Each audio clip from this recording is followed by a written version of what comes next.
Plus two macro എക്കണോമിക്സിൻ്റെ second chapter national income accounting. ഈ ഒരു ചാപ്റ്ററിൽ നിന്നുള്ള ഒരു പ്രധാനപ്പെട്ട ഉറപ്പായിട്ട് ചോദിക്കുന്ന ചോദ്യമാണ് സർക്കുലർ ഫ്ലോ ഓഫ് ഇൻകം.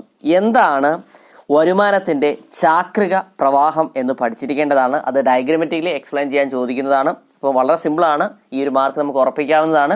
അപ്പോൾ എന്താണ് സർക്കുലർ ഫ്ലോ ഓഫ് ഇൻകം എന്ന് ചോദിച്ചാൽ, അതായത് ഒരു സമ്പദ് വ്യവസ്ഥയിൽ, ഒരു എക്കോണമിയിൽ പ്രൊഡക്ഷൻ ഉൽപാദനം, അതുപോലെ തന്നെ കൺസപ്ഷൻ ഉപഭോഗം, ഡിസ്ട്രിബ്യൂഷൻ വിതരണം എന്നിവയ്ക്ക് വളരെ പ്രധാന പങ്ക് തന്നെ ഉണ്ടല്ലേ.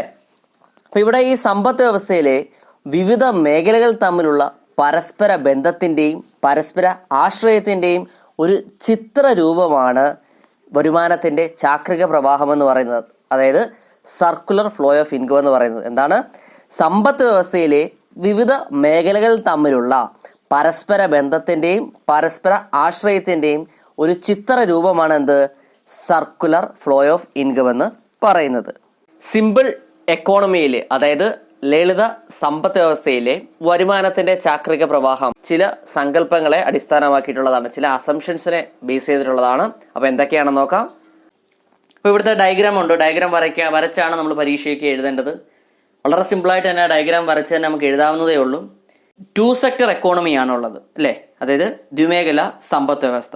ഇവിടെ നമുക്ക് ഗാർഹിക മേഖല, അതായത് ഹൗസ് ഹോൾഡ് സെക്ടറും വരുന്നുണ്ട്. ഉൽപാദന മേഖലയായ ഫേം, അതായത് ബിസിനസ് ഫേം എന്നിങ്ങനെ 2 പ്രധാനപ്പെട്ട മേഖലയാണ് 2 സെക്ടർ എക്കോണമിയിൽ, അതായത് ദ്വിമേഖല സമ്പദ് വ്യവസ്ഥയിൽ പഠിക്കാനുള്ളത്. ഇവിടെ ഫാക്ടേഴ്സ് ഓഫ് പ്രൊഡക്ഷൻസ് ആയ, അതായത് ഉൽപാദക ഘടകങ്ങളായ ലാൻഡ്, ലേബർ, എന്റർപ്രൈസ്, ദെൻ മൂലധനം, ക്യാപിറ്റൽ എന്നിവയൊക്കെ ആർക്ക് നൽകുന്നു? ഫേമുകൾക്ക് നൽകുന്നു, അതായത് ഉൽപാദന മേഖലകൾക്ക് നൽകുകയാണ്. അപ്പൊ ഗാർഹിക മേഖലയുടെ ഒരു പ്രധാന പ്രവർത്തനം എന്താണ്? ഫാക്ടേഴ്സ് ഓഫ് പ്രൊഡക്ഷൻ, അതായത് ഉൽപാദന ഘടകങ്ങളായ ലാൻഡ്, ലേബർ, ക്യാപിറ്റൽ, എന്റർപ്രൈസ് എന്നിവ ബിസിനസ് ഫേമിന് നൽകുക എന്നതാണ് ഗാർഹിക മേഖല അല്ലെങ്കിൽ ഹൗസ് ഹോൾഡ് ചെയ്യുന്നത്. ഓക്കെ, അപ്പൊ ഇതാണ് ഇവിടുത്തെ ഫസ്റ്റ് ഫ്ലോ എന്ന് പറയുന്നത്. അതിനുശേഷം എന്താണ്?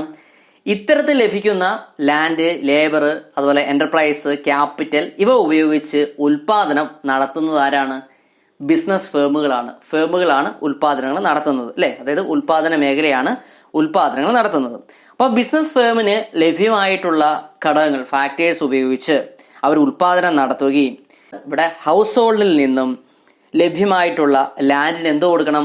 റെന്റ് കൊടുക്കേണ്ടതാണ്. ലേബേഴ്സിന് എന്ത് കൊടുക്കണം? വേതനം അല്ലെങ്കിൽ വേജസ് കൊടുക്കേണ്ടതാണ്. ക്യാപിറ്റൽ, അതായത് മൂലധനത്തിന് നമ്മൾ എന്ത് നൽകണം? ഇൻട്രസ്റ്റ്, പലിശ നൽകണം. അതുപോലെ തന്നെ എന്റർപ്രൈസിന് എന്ത് നൽകണം? പ്രോഫിറ്റ്, ലാഭവിഹിതവും നൽകുകയും വേണം. ആർക്ക് നൽകണം? ഹൗസ് ഹോൾഡ്, അതായത് ഗാർഹിക മേഖലയ്ക്ക് നൽകുകയും ചെയ്യണം. ഇത് ഇവിടുത്തെ സെക്കൻഡ് ഫ്ലോയുമാണ്. ഓക്കെ, അതിനുശേഷം ഗാർഹിക മേഖലയ്ക്ക്, അതായത് ഹൗസ് ഹോൾഡിന് ഇത്തരത്തിൽ ലഭിച്ചിട്ടുള്ള, അതായത് റെന്റ് എന്ന രീതിയിൽ അല്ലെങ്കിൽ വേജസ് എന്ന രീതിയിൽ അല്ലെങ്കിൽ ഇൻട്രസ്റ്റ് എന്ന രീതിയിൽ, പ്രോഫിറ്റ് എന്ന രീതിയിൽ ലഭിച്ചിട്ടുള്ള ഈ ഒരു ഇൻകം ഉണ്ടല്ലോ, ഇത് പൂർണ്ണമായിട്ടും സാധനങ്ങളും സേവനങ്ങളും വാങ്ങുന്നതിന് വേണ്ടി ഉപയോഗിക്കുകയാണ്. അവരൊന്നും തന്നെ എന്താണ് സേവ് ചെയ്യുന്നില്ല. ഇതെന്താണ്? അവിടുത്തെ മൂന്നാമത്തെ ഫ്ലോയുമാണ്. ഓക്കെ, അപ്പം ഗാർഹിക മേഖലയ്ക്ക് എന്താണ്? വരുമാനം കിട്ടുന്നു, ഇൻകം കിട്ടുന്നു. അവരത് പൂർണ്ണമായിട്ട് എവിടെ തന്നെ നൽകുന്നു? സാധനങ്ങളും സേവനങ്ങളും ലഭ്യമാവുന്നതിന് വേണ്ടി ബിസിനസ് ഫേമിൽ തന്നെ അവര് ചെലവാക്കുകയാണ്. ഓക്കെ, അപ്പൊ ആ ഒരു പണം ബിസിനസ് ഫേം വാങ്ങുകയും സാധനങ്ങളും സേവനങ്ങളും, ഗുഡ്സ് ആൻഡ് സർവീസ് ആർക്ക് നൽകുന്നു? ഹൗസ് ഹോൾഡ്, ഗാർഹിക മേഖലയ്ക്ക് നൽകുകയും ചെയ്യുന്നു. ഇതാണ് ഇവിടുത്തെ ഫോർത്ത് ഫ്ലോ എന്ന് പറയുന്നത്. ഇത്തരത്തിലുള്ള 4 ഫ്ലോയാണ് നമുക്ക് സർക്കുലർ ഫ്ലോ ഓഫ് ഇൻകത്തിൽ കാണാൻ സാധിക്കുന്നത്. ഇവയെ നമുക്ക് മണി ഫ്ലോ എന്നും റിയൽ ഫ്ലോ എന്നും ക്ലാസിഫൈ ചെയ്യാൻ സാധിക്കും. എന്താണ് മണി ഫ്ലോ? ആ പേരിനകത്ത് തന്നെ ഉണ്ട് അല്ലെ. മണിയാണ് അവിടെ എന്താണ് ഫ്ലോ ചെയ്യുന്നത് അല്ലെ. അതായത് ഫേമിൽ നിന്ന് ഹൗസ് ഹോൾഡിലോട്ട് ചെല്ലുന്നു. എങ്ങനെയാ ചെന്നത്? റെന്റ് എന്ന രീതിയിലും വേജസ് എന്ന രീതിയിലും ഇൻട്രസ്റ്റ്, പ്രോഫിറ്റ് എന്ന രീതിയിലൊക്കെ മണി എന്താണ്? ബിസിനസ് ഫേമിൽ നിന്ന് ഹൗസ് ഹോൾഡിലോട്ട് ചെല്ലുകയാണ്. അതുപോലെ എന്താണ്? തിരിച്ചുകൊണ്ട് ഹൗസ് ഹോൾഡിൽ നിന്ന് ഫേമിലോട്ട് ചെല്ലുന്നു അല്ലെ. അവർക്ക് ഗുഡ്സ് ആൻഡ് സർവീസ് ആവശ്യമായതുകൊണ്ട് തന്നെ എന്താണ്? ആ പണം ആർക്ക് നൽകുന്നു? ബിസിനസ് ഫേമിന് നൽകുകയും ചെയ്യുന്നു. അതാണ് മണി ഫ്ലോയിൽ പറയുന്നത്. രണ്ടാമത്തെയാണ് റിയൽ ഫ്ലോ. സാധനങ്ങളും സേവനങ്ങളും ഒക്കെ എന്താണ്? ഒരു സെക്ടറിൽ നിന്നും അടുത്തൊരു സെക്ടറിലോട്ട് പോകുന്നുണ്ട് അല്ലെ. അതായത് ആദ്യം നമ്മൾ ഫാക്ടേഴ്സ് ഓഫ് പ്രൊഡക്ഷനെ പറ്റി പറഞ്ഞിരുന്നു അല്ലെ. എന്തൊക്കെയാണ്? ഹൗസ് ഹോൾഡിൽ നിന്നും ഫാക്ടേഴ്സ് ഓഫ് പ്രൊഡക്ഷനായ ലേബർ, ലാൻഡ്, ക്യാപിറ്റൽ, എന്റർപ്രൈസ് ഒക്കെ എന്താണ്? ബിസിനസ് ഫേമിലോട്ട് എത്തുന്നു. ഓക്കെ, അത് ഫസ്റ്റ് ഫ്ലോയിൽ നമ്മൾ പറഞ്ഞിരുന്ന കാര്യമാണ് അല്ലെ. ബിസിനസ് ഫേമിലോട്ട് എത്തുന്നു. അതുപോലെ തന്നെ എന്താണ്? Flow of goods from business firm to household. 4ാമത്തെ ഫ്ലോയിൽ അല്ലെ, ലാസ്റ്റ് സ്റ്റേജിൽ എന്താണ്? Flow of goods from business firm to household. Business ഫേമിൽ നിന്നും ഫൈനൽ ഗുഡ് എന്താണ് ഹൗസ് ഹോൾഡിലേക്ക്, ഗാർഹിക മേഖലയിലേക്ക് തിരികെ എത്തുന്നു. അപ്പോൾ ഇതാണ് മണി ഫ്ലോയും റിയൽ ഫ്ലോയും. അപ്പോൾ മറക്കണ്ട, സർക്കുലർ ഫ്ലോ ഓഫ് ഇൻകം എന്താണ്?